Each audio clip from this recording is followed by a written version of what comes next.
Hi, it's Kris and Elizabeth. Welcome back to our global summit. We are so excited for our next guest. Dain Heer, yay! Dain, Yay. I don't have I know. How are you? Oh, I'm awesome. How about you? Great, thank you for asking. And our podcast kitty is here with us. And let me just take a minute here and introduce Dain. He's a best-selling, I'm going to get everything here, best-selling author, speaker, I love this, joy seeker. Kris, is that good or what? Yep, joy seeker. Good. I'm sending you sparkles. Oh my gosh, thousands of people just follow Dain. Dain's probably going to need to tell us all the things he does, but he's a co-creator of Access Consciousness. And I want to make sure I get the book right. Being You, Changing the World. That's been translated, Dain, into like how many languages now? 17, 18, something like that. Congratulations. Thank you. So tell us more about you, just so we...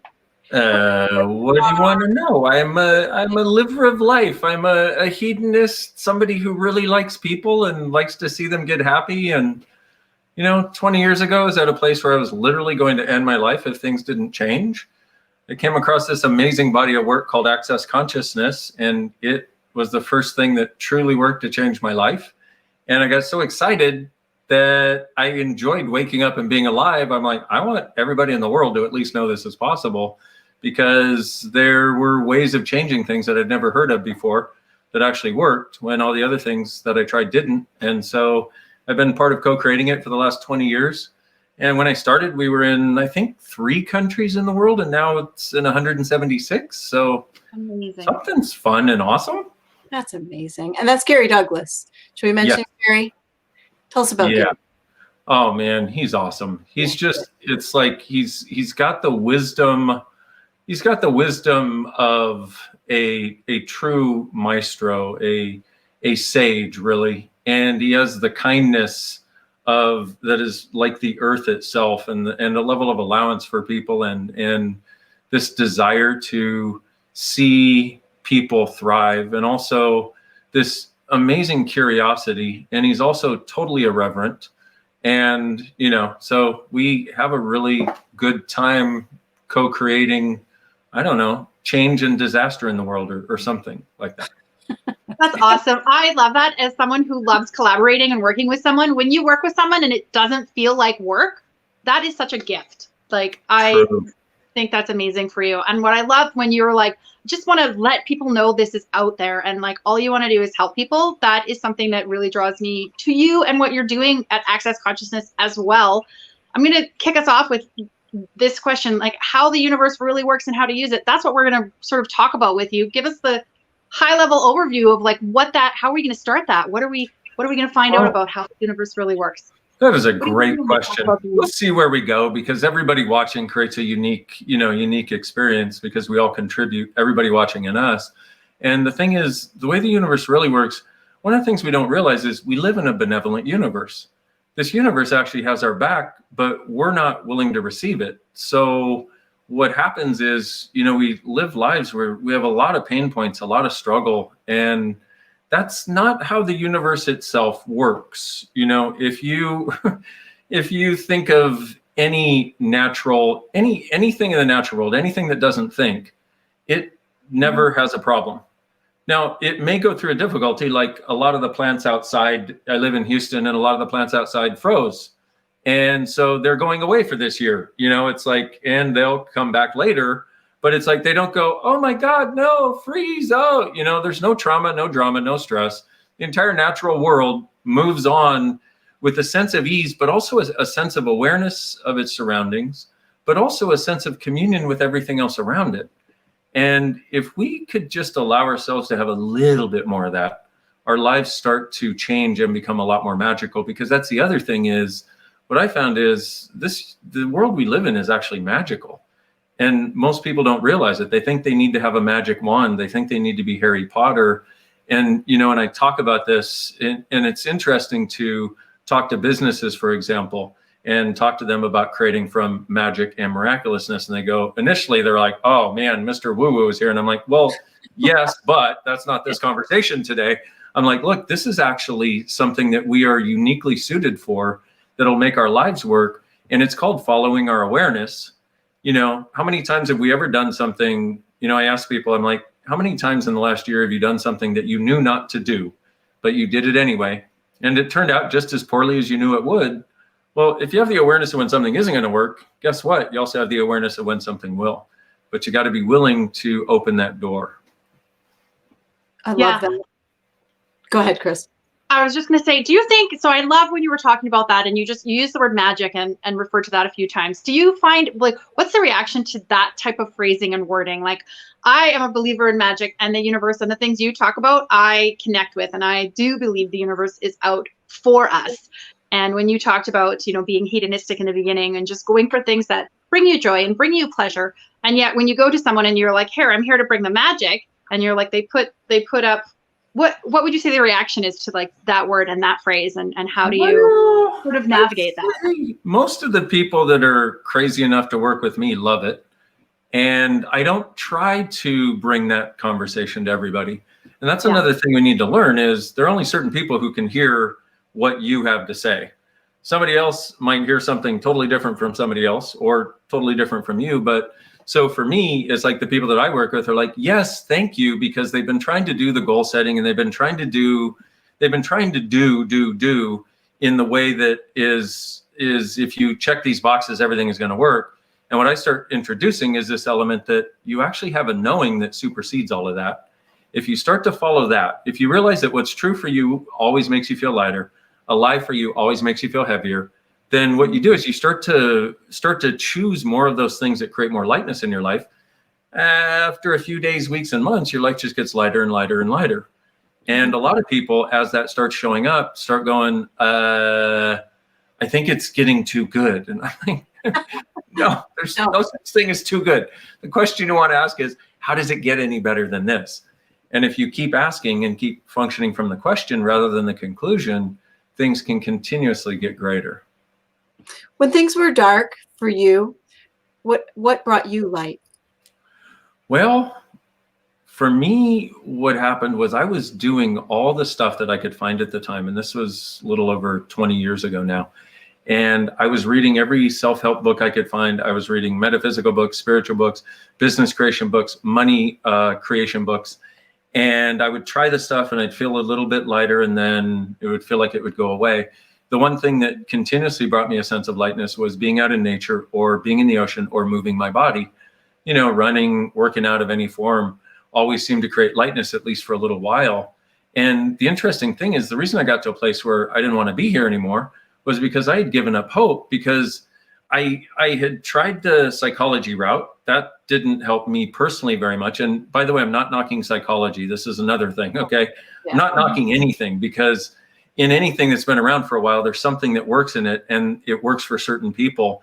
Just everything that I came across did not create the result for long enough, and it didn't seem to work in the trenches of life. So I got to a place where I was so frustrated that the thing that literally saved my life was a session of this thing called Access Consciousness bars. And it's this really light touch technique where there's 32 points on the head, and somebody puts their hands here and then here and then here. And the session lasts about an hour or an hour and 15 minutes.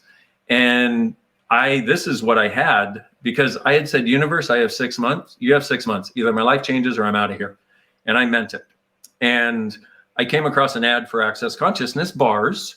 And it said, access, all of life comes to me with ease and joy and glory. And I was like, oh, I hate you. My life is pain, suffering, and gory. What are you talking about? And I was so angry. But I ended up calling the girl and saying, hey, what do you do? And she mentioned the bars. And she said, that's probably a good place to start. At the worst, you feel like you had a good massage. At the best, your whole life will change.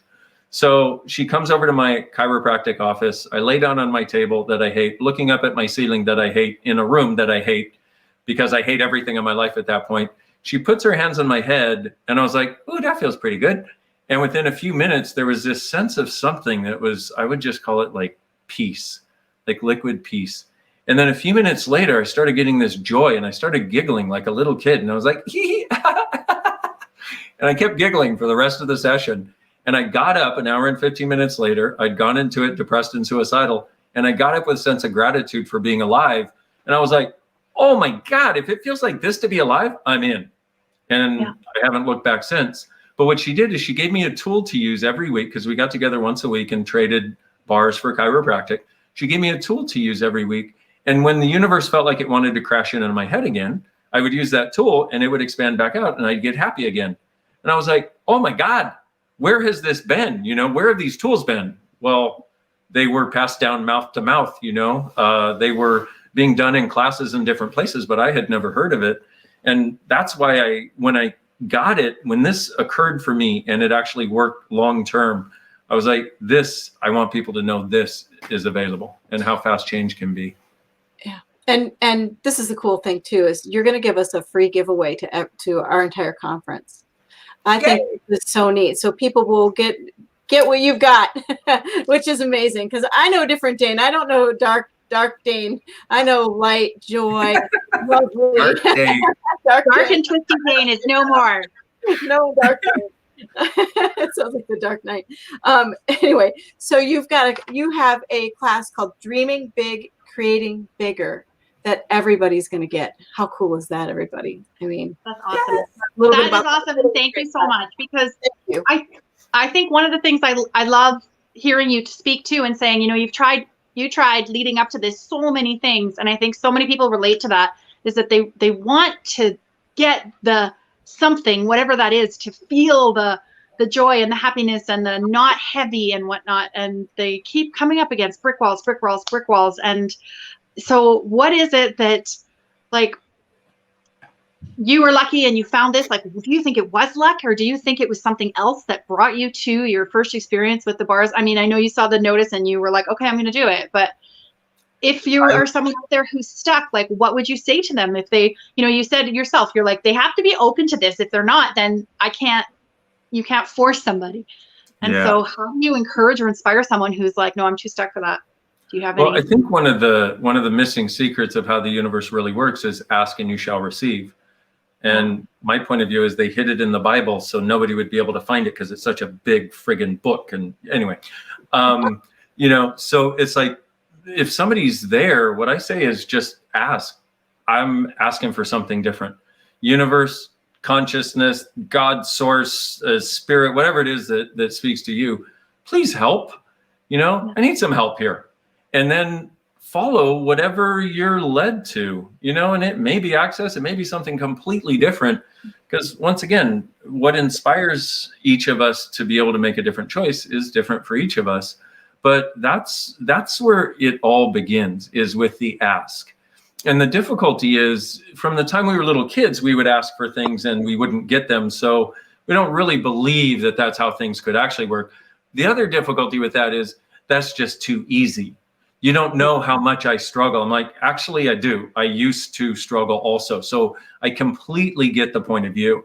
And I also get it where people go, you know, that's not possible. And I'm like, I know, I used to think the same thing. But what I found is our problem is that we don't ask for enough, because here's what we do is, if we desire to change something, let's say we want to change our money situation or our happiness situation. What we do is we mentally compute what it's going to take and how many steps and what is going to have to change. But all of that mental computation is from this tiny contracted reality that you're living, that you're trying to get out of. So the same thing that you're living in is what keeps you from getting out of it, because you use this to try to see how to get out of it. What's required is a perspective that's more like this. Because if you could look down, I mean, have you ever seen somebody who's having a problem and you know exactly what was going on? You're like, it's that, you know, but they're looking from here. And so what we do is, if we desire to change something, we plot from in here what it's going to take to change it. And then rather than asking for it to change, we automatically decide that we can't do the 1,000 steps it's going to take to change this completely. So we won't even take step one. What we need to do, what actually works instead, is to get over all of your ideas of what it's going to take to change this, because you have no idea. And that is the universe to show you what it's going to take to change it based on your request for something different. You ask for something different, you'll get somebody will send you a link, somebody will send you a book. You'll watch this, for example. You'll be with you guys and start getting inspired, you know, is another great example, because there are probably a lot of people out there who've been asking for something different who didn't know how to get it. And here you are, like, well, hi, we're from the universe, you know, providing for you, you know. And so what I ask people to do is, if you could have anything as your life, if you had a magic wand, or you had a wizard that you had on speed dial, that you could have open every door, part the waters, and give you anything you desired as your life, what would you like your life to be in the next, let's say, 2 years, 2 to 5 years? And the reason I say that far is because you can't think that far. So your mind has to excuse itself from the conversation. But if you would get a sense of, what would I like my life to be like? And a lot of people are like, well, I would like this house, and I would like this money, and I would like this kind of relationship, and I would like this, and I would like this, and I would. I didn't say what stuff. What would you like your life to be like? Yeah. And people go, what? And I'm like, okay, so imagine, what would it be like to wake up in the morning and love being alive, where you actually had a sense of joy with what you were creating? Now, also, what would it be like if you had ease with money and loved whatever your job was, whatever you were doing creatively in the world to bring in money, but also to contribute to people? What would it be like to have that be ease, but also to have that change all the time so you never got bored? And what would it be like to actually have friends in your life and family members and people surrounding you that truly cared for you, were truly grateful for you, that had your back, that saw you as a gift? What would it be like to do something in the world that was creating the contribution you desired? What would it be like to have total ease with money, and also the time to enjoy it, and also the time and the money to travel? And what would it be like to actually like yourself? And all of that together, and that's just part of what you could ask for. But if you go from that perspective, it's a different sense, because what you're now asking for is the energy of what you'd like your life to be. And the most successful family members, the most successful business people, are actually people who get the energy of something and then follow anything that feels like that energy, even though they don't realize it. They call it, it's my knowing, it's my intuition, it's my gut. Well, yeah, it is, but it's actually, if you don't know that about you, what you do is get the sense of the way this would be, ask for it, say, hey, I'm asking for this, even if I don't believe I can have it. And by the way, I'd like to change everything that doesn't allow me to know that I can have this too, and that I'm worthy and deserve it. And hey, universe, hey, consciousness, whatever you talk to that is that you ask for help, please help. And I'm willing to do anything. I'm willing to be anything. I'm willing to change anything to have this, as long as it's in integrity. And now anything that feels like that energy, do it. It may be a trip. It may be a cup of coffee with somebody. It may be an invitation to a movie. It may be a business, a relationship. Could be anything. But anything that feels like that energy, do it. And if you'll do that, and some of you may want to re-listen to this part and just do it a little more completely. But if you'll do that, now you have something that will guide you on the path to actualizing it and making it show up. Is there something in all that, like a practice that you say to yourself, or is there some self-talk involved, or what does that look like as you're doing all those things, as you're wishing for this or thinking about this or placing your energy in different spots? What's the talk? If there needs to be any. Thank you. I knew you were going to say that. This is an experience of being it that you gift yourself. And here's the thing is also, a lot of us would, now here's the interesting part. There are going to be people watching this that have long forgotten that they saw this. 2 years from now, they're going to have everything show up that way. It'll start showing up, and within the next 2 to 5 years will actually be what they live as their life. And they will have totally forgotten having done this.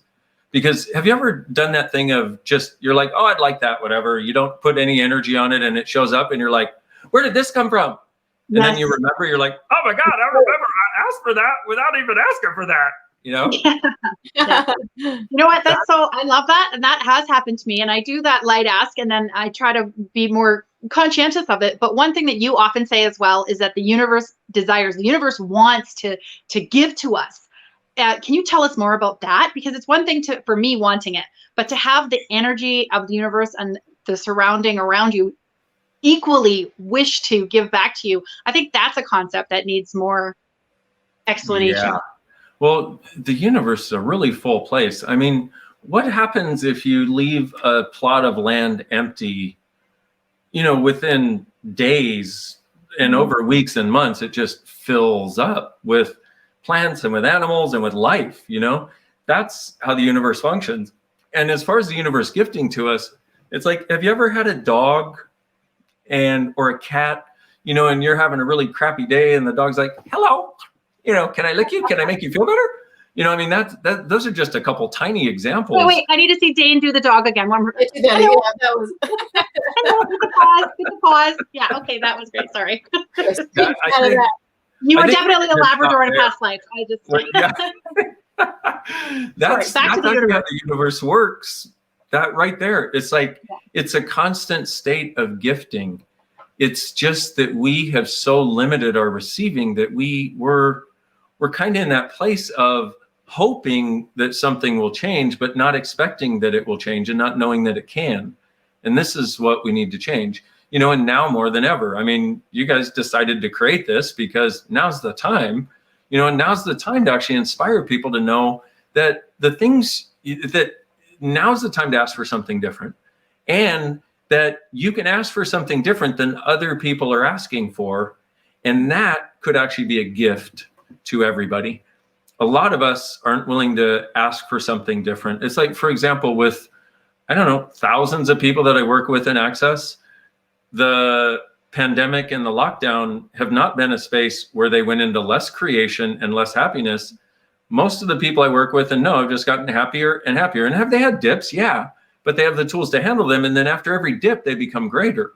So, you know, I've connected to all these people that are just soaring and having ease that they never had before, but that's not supposed to happen. That's not supposed to be normal. And if you tell people, hey, you know what, I'm having a great time and an easy time, and they're like, well, I'm not, well, you know, it's not, you're not supposed to be able to do that. But in order to have the life and living that you're actually capable of, you're going to have to also be willing to receive the fact that not everybody is going to be happy with you having that, but that judgment doesn't kill you, and it's okay. And quite frankly, judgment doesn't really matter.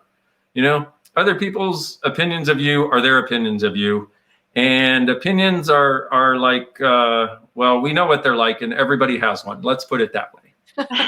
That's right. It's a tall order though, when you're not used to that and you value all, like, I love when you're saying you're in this little corral or this little, and it's hard to get out. And so when you're starting a big journey like this and you value all of these outside forces, like what could you say about, like, how can we start to change that, start to believe and start to break out of that smaller thinking space? And you know, what do you have some tips on that? Because of course it's easy for us to talk about it, but I'm going to help you with that a little bit, add to your question there.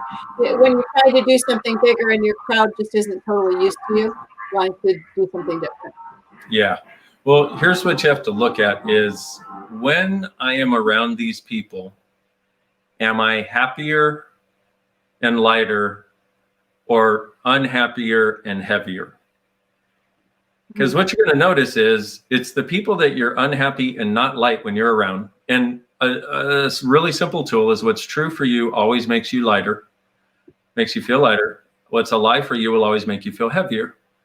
And so when you're around somebody and you start to feel heavier, it's always those people that try, when you start soaring, that are like, no, where are you going? You need to come and validate our reality. And let's recognize that there are a lot of people like that in the world. But if we allow people like that to determine our choices, we're always going to choose less than we're capable of. And we're always going to enjoy being alive less than we actually can. And so what I would say is, everywhere you've been doing that, everywhere you've been choosing to stay with people you're heavy around and not being willing to brook their judgments in order to have some lightness, will you let it go now, please? Thank you. Okay, now the reason I'm doing that is because for me, one of the things is that we can talk, we can talk about a lot of stuff, present concepts, present possibilities, but if we don't change the underlying point of view, it was a nice talk that changed something, and but I'm no different. for me, it's like we have this thing in Access called a clearing statement that may be beyond where we want to go. It sounds like gobbledygook when you first hear it. But for me, it's more a matter of, let's have this conversation so that we can perceive some of the possibilities. And then let's do what we can do to change what doesn't allow you to step right into that possibility. And that's that's my target, is to create the change, have the conversation, but also create the change. Because if we can change things right now, then you're different afterwards and your life looks different and it feels different. That's that whole thing about instantaneous change that I like a lot, that I'm very interested in. Yes, you talk about instantaneous change now, but you've also cited that 2 to 5 years, 2 to 5 years. And I think that speaks to the long game. And I think it's important for our viewers to know that too. Like, this wasn't, I mean, you can tell us more about that. It wasn't like you mentioned you have the bars and the feeling that you had was incredible, but that you consistently had to sort of revisit that. It wasn't like it was just like the Band-Aid on the broken arm. And I think, you know, some people think that that's what it is like or looks like, and they look at you now and they go, oh, but Dain, your life is this, and you're unapologetically positive, and you're look great in blue, and you're just this fantastic energy, and all these amazing things have happened to you. That just happened overnight. And you know, and I know, and Elizabeth knows that that's not the case. But how do you encourage people to sort of stick with it when they're frustrated in that transitional time, that it isn't instantaneous? Yeah, and I'm so glad you brought that up, because you have to do the work. You know, but what I found is the work can be way more fun than any of us have ever been told. So, you know, it's like one of those jobs you love going to where you're like, you know, if you love your job, you're not really working a day in your life. It is just, but you have to be willing to do the work. And what I say to people is, in this case, there are certain times where I use people's logic to get them to choose something different. Although I'm not a big fan of logic, because it tends to limit far more things than it creates possibilities about. But what I say to people is, okay, so here you are, you're wondering if you actually want to keep moving forward. So what's the alternative? So basically you could either keep moving forward or you could stay here. And they go, oh, wait, what? Yeah, well, your option is you can go somewhere different, move forward, or stay here. What is your life going to be like if you move forward? And I'll give them a time frame, once again, like 5 years. And once again, I do that because your mind can't compute 5 years, so you have to be in your awareness. And I say, so if you keep moving forward, what will your life be like in 5 years? What will it be like? Not look like. What will it be like?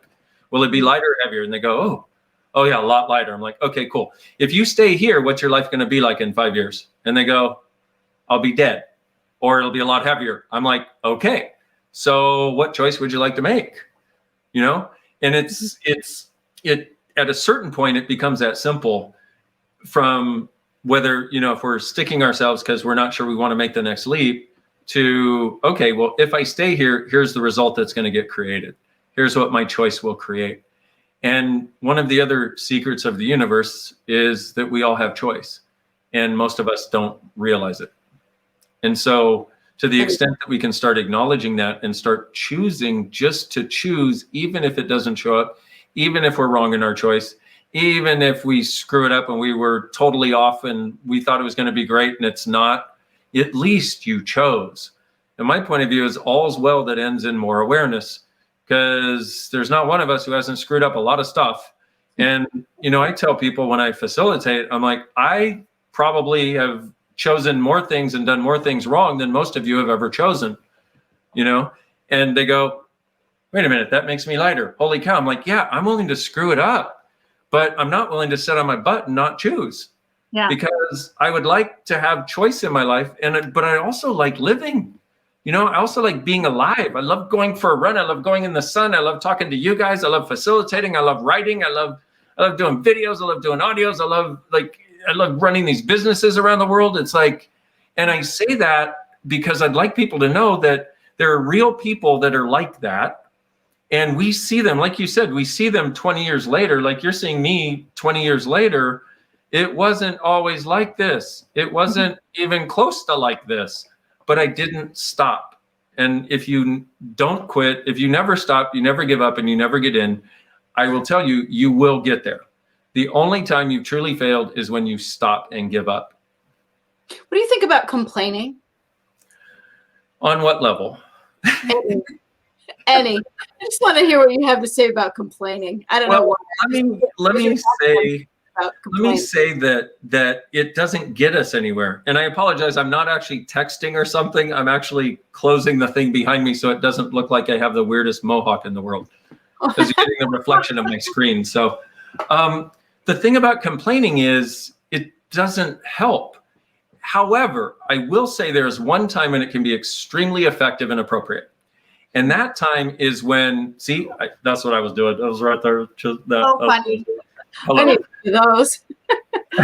Those guys on my phone. Oh my God. The one time when I would say complaining is awesome is when you just friggin' go for it and you do not hold back. Shut your door and just yell or just like, I hate this and this and this about this person. I hate this and this and this and I hate this.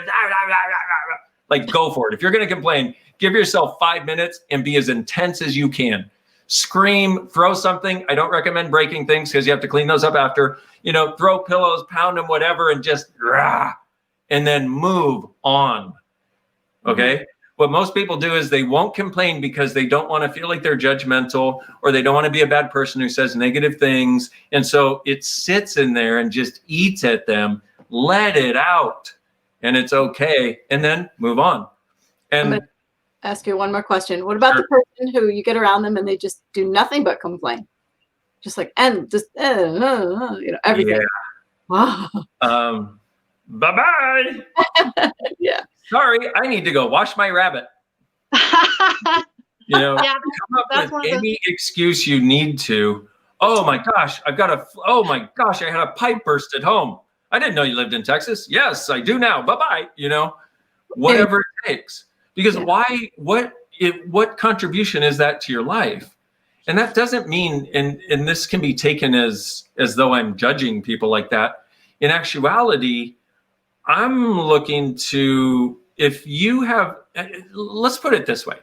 If you had a doorknob on your front door that every time you walked in and every time you walked out of your door, shocked you and zapped you every time, would you keep the doorknob? No. Why are we keeping these people as though somehow I need to somehow be a source of energy or something? I'll tell you why, because a lot of us actually are sources of energy for people. But we can't do it from resistance. I'm just trying to give people permission to recognize they don't have to be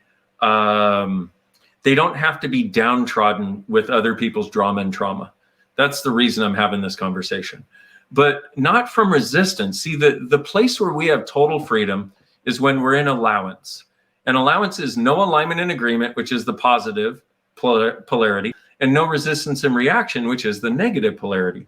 So what most people do, if you're sitting there and somebody's like, wah, wah, wah, wah, wah, complain bad, complain wrong, complain this is bad. What most people do is they try to put up a wall and barrier and energetically try to fight. Like, just keep your stuff out of my world. I need to protect myself.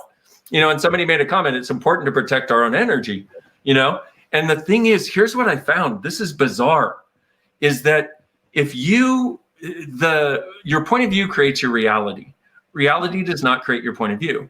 So when we have the point of view that we need to protect ourselves, what do? We go around trying to protect ourselves because that's negative and that's bad and that's wrong. Ooh, that's good, I'll let that in. But that's negative and that's bad and that's wrong. And let's face it, look at the world we live in.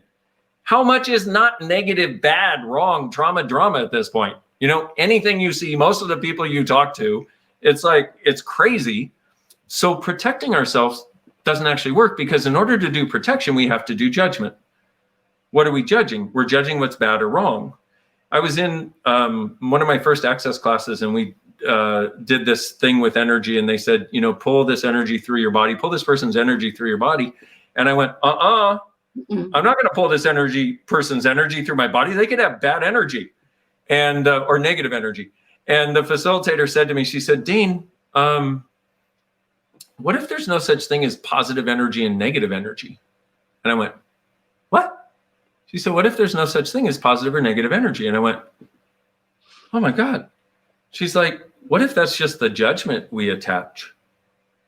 And my eyes got really big and I just got really quiet.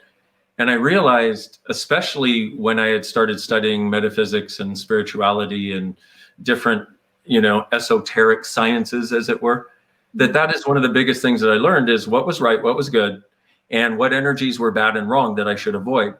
And so I'd spent the last 5 years of my life avoiding energy and so I went, wait a minute, what's the alternative? And she said to me, she said, well, you could be an allowance. And I'm like, okay, what's allowance? She said, where everything is just an interesting point of view. And I was like, okay, so explain this to me. So I've got this person here. What if they have negative energy and it goes through my body and affects me? She said, if you're an allowance, it can't affect you because it's just energy. It changed my life. And it changed how I walked through the world because I was no longer then, and this is such a big thing I see people doing, I was no longer avoiding this and avoiding that and avoiding this person. And so what's the alternative? And how do you actualize, actualize is how it shows up. Like, how do you be with this? What you could do, and what I've learned to do, is be there and lower all of my walls and barriers. Okay, most people think their walls and barriers protect them. But who's inside the walls and barriers? You are. And you're an infinite being. Yeah, us. And so what I learned to do was lower my walls and barriers and let the energy through, not take it into my body, but let it go all the way through me like energy is meant to, because energy is meant to move. It's not meant to stagnate. And when I did that, the other thing that I learned to do was with all of these, so can we do a quick practical exercise that might help people? Okay. We're yes girls. We say yes to things like that. Yes. Boom. Love that about you. Do it. Like, bring it on, girl. Absolutely. So here's what I'd like everybody to do, if you would, is get some upset or some stuck yuck that's in your world that's still there from the last, I don't know, few days or few weeks or something. You know what I'm talking about, the thing that twists your guts or makes you want to kill someone or, that sort of stuff. Okay, so what I'd like you to do is just get the energy and now just say to it, interesting point of view, I have this point of view. Cool. Now for most people, it shifts a little bit. So now to the new energy that's there, say, interesting point of view, I have this point of view. Cool. And it usually shifts again. And now interesting point of view, I have this point of view. Interesting point of view, I have this point of view. Interesting point of view, I have this point of view. Okay. Now, how is it? Is it any different? I forgot what it even was. The shift, yeah, I felt that shift. I can't even remember. I just focused in on what you were saying. I can't even remember what I was thinking about. See, if we could go around more like that, we attach to so many things, so many energies, so many little things. This person didn't look at me right, or this person said this, or this person was withdrawn, or yappity person or whatever. And we walk around putting so much of our life's energy, our creative energy into what did that mean and holding on to those things. Whereas if you lower the walls and barriers and use this tool, this is another tool for you. Interesting point of view. I have this point of view. We could sail through the world and can if you choose. So we're going to come up time-wise here. We're running out of time here. We've got probably about 10 more minutes. So I want to. Sorry. No. We love point of view. So many beautiful tools for our toolbox of life here. I love it. I want to point people to your video. You have this really cool video that has millions. It says over 500,000 views, but I think it's more than that in the past few days I checked. 7 things the universe would tell you if you were listening. What is that, and what is it that the universe wants us to know? Well, here's the thing is I made that video and it was in one of these like really vulnerable, beautiful moments of change where it felt like I got, how sometimes I don't think I'm the only one this happens to, but where you'll change something and it feels like you look at the world from a totally different perspective. And this was where that video was created from. And so I was like, I want to make a video because I've been doing this thing called a tour of consciousness for I don't know, the last 15 years or something, and have hundreds of videos on YouTube that people can watch. And when this one came up, and I would just do it when I had an idea or a tool, or I was in a cool city and I wanted to show people and give them tools. And when this one came up, I was like, oh, I cannot wait to do this. And it's telling us I say go watch the video, but it's like, the idea that you're not alone, the idea that you're far greater than you've ever imagined possible and ever acknowledged. The universe actually has your back. And if you do not stop, the universe will continue to contribute. And it was such a cool thing to be able to be the mouthpiece for contributing this to people. And like you said, there are a lot of people that have watched it, and I would so love it if people would get the 7 things that are on that video, just live it, know it about them, because it gives them this different sense of being connected with the universe, with the world around us, with everything, really. So, okay, back to the summit then for a minute here on just our questions. We're asking all of our speakers 2 questions. And the first one is about your incredible yes. That's a moment where you said yes to something and it changed your life. And a lot of us have. I love how Kris explains this. You go ahead, Kris. You talk more about it. Yeah, it's a moment that you said yes to something. You might not know that it was that moment at the time, but when you look back, you're like, if I wouldn't have said yes to that, this and this and this wouldn't have happened. And it typically is something when you say yes, when you realize that was the moment, you can acknowledge that it lifted absolutely every single piece and part of your life. And we can have those in different little times. There's no limit to how many incredible yeses you can have. And so we invite you to share one of your incredible yeses with us, if you don't mind. What was the thing or a moment you said yes to that changed your life? Well, the first thing that came up when you asked that was when Gary Douglas asked me, he said, hey, do you want to help me with creating Access? Do you want to work for Access, and do you want to do this? I was like, yes! It was like, and it's funny because I haven't thought about that moment for years, but it changed the entire course of my life. And yes, that. Perfect. And even the way you said it sounded incredible. I like that you were all passionate and you had fiery hands in the air and yes, just reliving that moment. So that makes it like a really incredible yes. And we absolutely love that. And then our next question. Let's have him do one of our heart things. Sure. So think with your heart. Hit us in the brain. Think with your heart, and then draw a heart. You draw an air heart, and then come back one more time. Think with your heart. Everybody's got it. Beautiful. Think with your heart. Yeah. So we love that. Because that's what you did in that moment, isn't it? That and yep. And it's an interest. It's like, and that. More of that, please. Way more of that. Let's follow that. Yeah. All right, you're on the next one, Kris. I don't even know what his topic is, so you got to do it. That's okay. I do. So we talked about a bunch of topics within our summit here as well, and we're talking today about accountability and time management, and the one we selected for you was time management. Give us a tip. Give our listeners a tip on time management, because often we hear people say, I don't have time. I don't have time. I don't have time. And what is at the heart of that? What is your hot tip on time management? Make it timely. Go. First, who did you buy that from? Because most of us, if we had frantic parents with no time, walk around frantically as though we have no time. And will you now? Yes? I want to make sure people heard you. Because I love the who did you buy that? Yeah. So who did you buy that from? And you just ask yourself, who did I buy this from? Or you could ask, when you notice yourself being frantic, who am I being right now? Or you could also ask, how old am I being? Because that may also give you a clue. But what it does, it puts your awareness on it. Just a few things. You said it's time management, so I'm getting in as many things. No, I mean, how old are you being? Like, when you're never 4.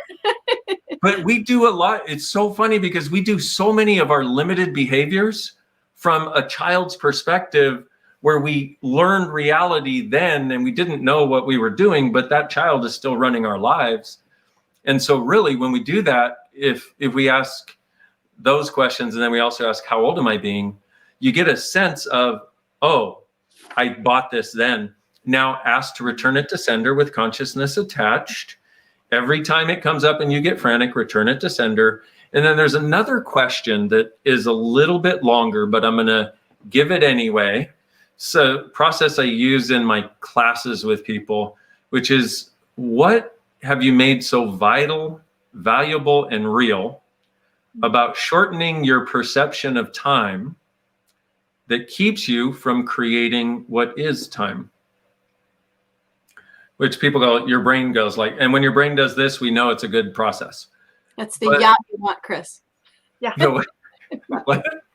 I said, that's the yacht we seek. Never mind. This is the yacht you seek. And so this, if you can ask yourself this and then just go, okay, I'm going to let all that go.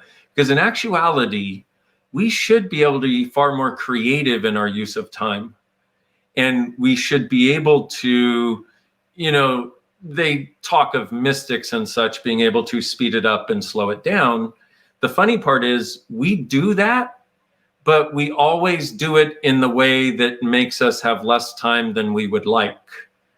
Because you ever notice if you start getting freaked out about time, time starts to move faster. And you're like, wait a minute, I had 20 minutes. Now I've got 3. What happened? You know?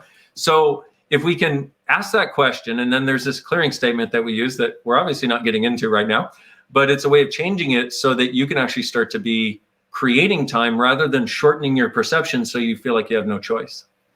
Can you repeat your time question one more time for us? Yes. It is, what have I made so vital, valuable, and real about shortening my perception of time that keeps me from creating what is time? Mm-hmm. Right. You have another one too. I'm gonna read one more and then we'll go. I'm trying to keep you on the phone because you just I'm not all night. Let's do it. Just kidding. It's the 4-hour interview. Get your waters. I'm right here. So just prepare, everybody. All right. No, it's, you say, I'm gonna have to read this. When we have to figure out the how, we reflect the miraculousness of our capacity to create communion with the universe. Explain that, please. Well, that is actually in suggesting what would you like your life to be like in 5 years and walking people through that. The whole point was to get people, well, one of the big points was to get people out of the how and into the ask and receive. Because the entire universe functions from ask and you shall receive, as far as I have found at least, or as it relates to us and what we can create, I should say. And so the how is that thing of, okay, it's going to take this plus this plus this plus this. It's going to be a journey of 1,000 steps. So we decide that that's what it's going to take. But if we don't know all 1,000 steps, then we won't go on the journey. But the way the journey really works is everything that you've chosen in your life has been because you desired something or had to do something. Okay. But let's say the choices that you are willingly knowing that you're making. And what happens is, so if it's a journey of 1,000 steps, the only thing that you can do is take step number 1, because until you take step number 1, step number 2 hasn't even presented itself. Because the universe is constantly shifting and changing. And a lot of people try to think that if they can figure out the how well enough and institute the how well enough, they can control things into showing up the way they've decided they should. But when you do that, it's like taking a magical fairy and wringing out all the magic. You know, and now it's like, fairy, go be normal. Yes, I broke your wings and your legs and I squoze out all your magic, but go be magic, you know? And it's like, And so when you don't have to figure out the how, when you actually start to have this trust in you and this trust in the universe, what starts to happen is things show up that you didn't plan on, that you couldn't calculate, that you couldn't compute could show up. And things show up that take you from step 1 to step 100. And you're like, how did that happen? Well, you were willing to be gifted by this benevolent universe we live in. Beautiful. Awesome. Is there anything we didn't, is there anything else you want to say for our audience? In 2 minutes and 12 seconds or less. Yeah, 2 minutes and 12 seconds or less. Yes. Thank you. You have far more greatness and far more capacity than you have ever imagined possible. And what if you truly being you, with all of that awareness, with kindness for you, with trust for you, with gratitude for you, with being honoring of you and others are the gift, the change, and the possibility this world requires. Oh, I love that. I'm like all teary thinking about that because I love those words. They mean a lot. And I hope everybody listening, I hope they just seared into your heart like they seared into mine. Beautiful. Thank you. All right, everybody. Dr. Dain Heer, we love you. And I just want to mention the giveaway again because he's giving, oh, yes. Thank you so much for this. So want more Dain? Yes. Say yes to Dain. You can take a class with him. We'll put all the links up in the conference here. And but everybody wins, right? Everybody. Yeah. Yay!